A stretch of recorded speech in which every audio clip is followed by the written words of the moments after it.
Saudara rekan belajar yang saya hormati, jumpa lagi dengan mata kuliah Administrasi Pertanahan. Kita masuk pada materi pembahasan tentang hak-hak atas tanah di Indonesia. Nah, pada materi kali ini kita harapkan mahasiswa itu nanti akan mampu memahami jenis-jenis hak tanah di Indonesia. Lalu mahasiswa juga harus bisa menjelaskan dasar hukum hak atas tanah.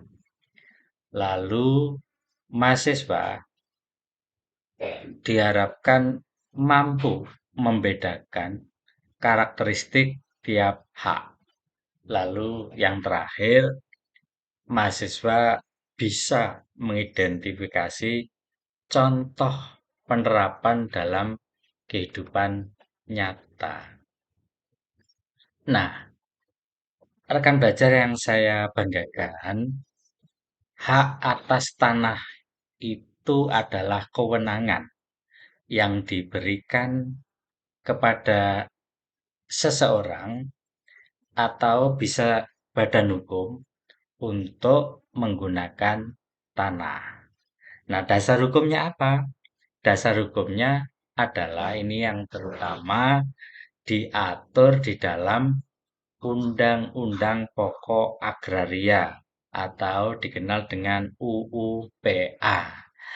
Pasal 16 Undang-Undang Pokok Agraria di sana mengatur jenis hak atas tanah. Nah, jenis-jenis hak atas tanah itu bisa berupa hak milik. Hak milik itu adalah hak yang sifatnya turun-temurun, terkuat, terpenuh. Nah, hak milik ini hak milik ini hanya dan hanya diperuntukkan bagi warga negara Indonesia. Nah, cirinya tidak dibatasi oleh waktu. Bisa diwariskan, bisa juga dialihkan, ya.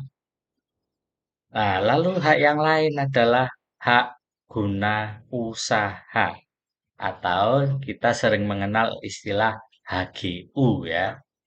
Nah, HGU atau hak guna usaha ini adalah hak untuk mengusahakan tanah pertanian ataupun perkebunan. Tetapi ada ketentuannya. Ketentuan untuk bisa memperoleh hak HGU atau hak guna usaha ini, jangka waktunya itu maksimal selama-lamanya itu 35 tahun saja.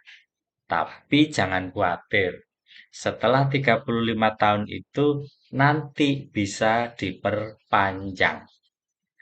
Nah, HGU atau hak guna usaha ini eh, diperuntukkan bukan saja untuk perorangan, tapi juga bisa untuk perusahaan.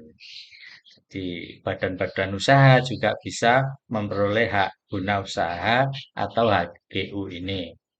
Lalu berikutnya, rekan belajar yang saya banggakan adalah hak guna bangunan. Jadi rekan belajar seringkali mendengar istilah HGB. Jadi HGB itu adalah singkatan dari hak guna bangunan. Nah, apa itu HGB atau hak guna bangunan? Hak guna bangunan adalah hak untuk mendirikan bangunan di atas tanah yang bukan miliknya. Ya, jadi ada sebidang tanah dan itu bukan milik kita, tetapi kita bisa membangun atau mendirikan bangunan di atas tanah tersebut selama kita memiliki HGB atau hak guna bangunan. Namun meskipun demikian, ada ketentuan yang berlaku. Apa ketentuan yang berlaku itu? Ketentuannya adalah selama-lamanya maksimal hanya 30 tahun. Tapi jangan khawatir, ada ketentuan lain setelah 30 tahun bisa atau dapat diperpanjang. Oke, kalau tadi kita bicara hak milik, kemudian HGU, lalu HGB, yang terakhir kita akan bicara tentang, oh bukan yang terakhir, kita akan bicara tentang hak yang sifatnya sekunder ya, hak pakai. Apakah itu hak pakai? Hak pakai adalah hak untuk menggunakan tanah. Tetapi subjeknya bukan hanya untuk warga negara Indonesia. Ini selain warga negara Indonesia, juga boleh warga negara asing, tetapi dengan syarat-syarat yang ditentukan oleh aturan perundangan yang ada. Apakah WNI dan WNA saja yang boleh semacam itu? Ternyata ada pihak lain yang juga diperbolehkan menggunakan hak pakai. Siapakah itu? Tidak lain adalah instansi pemerintah. Jadi diperbolehkan. Selain hak pakai ini bisa diperuntukkan bagi WNI, bagi WNA dengan syarat-syarat tertentu, tetapi juga bisa diperuntukkan bagi instansi pemerintah. Lalu hak sewa. Apakah itu hak sewa? Hak sewa adalah hak menyewa tanah untuk bangunan. Nah, ciri-cirinya biasanya adalah eh, menggunakan tanah untuk membangun itu didasarkan pada perjanjian. Jadi hak sewa itu eh, tentang tanah itu diperkenankan selama diatur di dalam perjanjian. Artinya hak menyewa tanah untuk bangunan itu harus berdasarkan perjanjian nomor satu. Ciri yang lain adalah tidak memiliki tanah. Biasanya badan-badan usaha yang tidak memiliki tanah boleh membuat perjanjian sewa menyewa tanah, kemudian di dalam isi perjanjiannya diatur klausul tentang apa mendirikan bangunan. Jadi harus berdasarkan perjanjian. Nah, kalau kita bandingkan rekan belajar sekalian yang saya banggakan, perbandingan hak atas tanah itu eh, bisa kita lihat dari jenis haknya, subjeknya, jangka waktunya, dan kekuatan dari hak itu sendiri. Misalnya begini, jenis haknya apa? Oh, jenis haknya adalah hak milik. Ini biasanya SHM ya. Hak milik jenis jenis haknya, hak milik. Subjeknya siapa? Hanya WNI yang diperbolehkan. Di luar itu tidak boleh. Jangka waktunya sampai kapan? Tidak terbatas. Lalu kekuatan haknya. Kekuatan haknya itu paling kuat ini. Paling penuh hak milik ini. Itu yang pertama. Lalu yang kedua, jenis jenis haknya apa? Jenis haknya adalah HGU atau hak guna usaha. Subjeknya siapa? WNI ataupun maksudnya WNI perorangan ataupun badan hukum diperbolehkan apa subjek WNI perorangan ataupun badan hukum menggunakan HGU ini. Jangka waktunya sampai kapan? 35 tahun. Kekuatan haknya kuat. Lalu jenis hak yang lain, HGB, hak guna bangunan. Subjeknya siapa? WNI perorangan ataupun badan hukum. Jangka waktunya hanya 30 tahun. Kekuatan haknya sedang. Lalu jenis hak, hak pakai. Subjeknya bisa WNI, bisa WNA. Jangka waktunya terbatas berdasarkan ketentuan. Kekuatan haknya bagaimana? Lebih lemah. Oke. Lalu jenis hak yang paling akhir, hak sewa. Subjeknya siapa? Semuanya boleh. Mau WNI perorangan, mau badan hukum, mau WNA, mau instansi pemerintah, badan usaha semua diperbolehkan. Semua ya subjeknya. Jangka waktu berdasarkan perjanjian.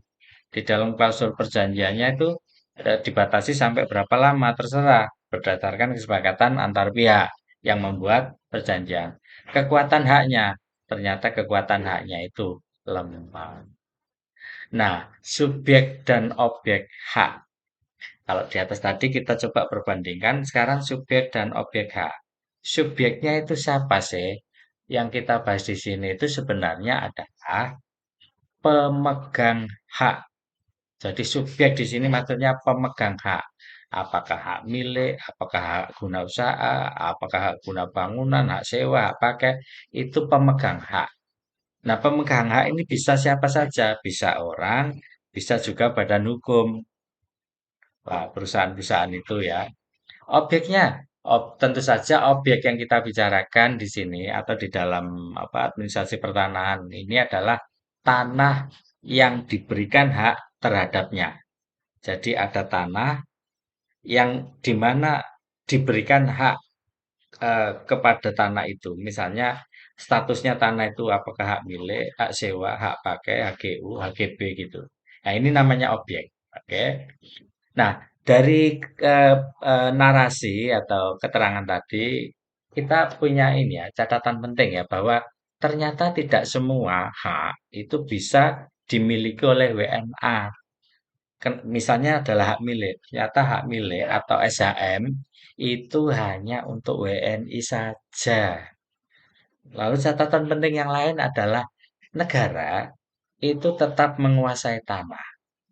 Ini sesuai dengan konsep apa hak menguasai dari negara.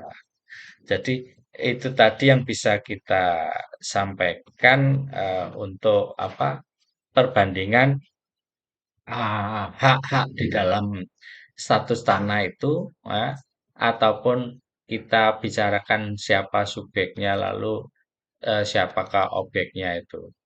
Nah, kalau dari keseluruhan keterangan tadi kita bisa bandingkan bahwa sebenarnya di dalam persoalan tanah itu ada yang namanya hak primer, ada yang namanya hak sekunder.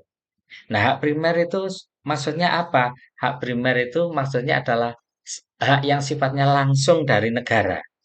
Misalnya, hak yang diberikan langsung oleh negara kepada si subjek hukum. Misalnya adalah SHM ya, sertifikat hak milik. Nah, hak milik ini oleh negara itu langsung diberikan kepada subjek hukum. Subjek hukum di sini maksudnya WNI tadi. Makanya kemudian karena ini sifatnya primer, langsung dari negara, maka hak milik ini dianggap hak yang paling kuat dan paling penuh. Karena langsung ini dari negara selaku penguasa tanah ya, diberikan kepada subjek hukum. Nah, lalu bagaimana dengan HGU atau hak guna usaha?